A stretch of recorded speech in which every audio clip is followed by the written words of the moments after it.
ম্যাডামের বিয়ে আমি ম্যাডাম ক্যারেক্টারটা প্লে করছি। তো এখানে গল্পটি হলো ম্যাডাম সে এনআরআই, সে বাইরে থেকে আসে, বাইরে থেকে এসে এখানে একটি মিউজিক কোম্পানিকে হেড করে। তারপরে তার ভিসা নিয়ে কোনো একটা প্রবলেম হয়, সেখানে সে তার পার্সোনাল অ্যাসিস্ট্যান্ট চঞ্চল, যে এখানে হিরো, তার হেল্প নেয়।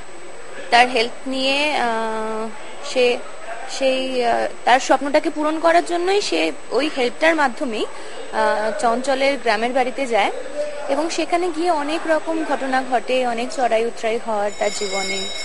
তারপর আলটিমেটলি একটা গন্তব্যস্থলে গিয়ে পৌঁছয় এবং এইভাবেই চলে তার জীবন, সেটাকে নিয়েই গল্প।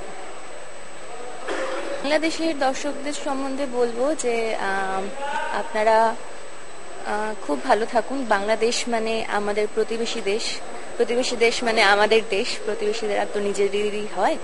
তো সেই ক্ষেত্রে আমরা চাইবো যে এই ভারত বাংলাদেশের যেন একটা খুব গুরুত্বপূর্ণ জায়গা তৈরি হয়ে ওঠে আমাদের এই মিডিয়ার মাধ্যমে।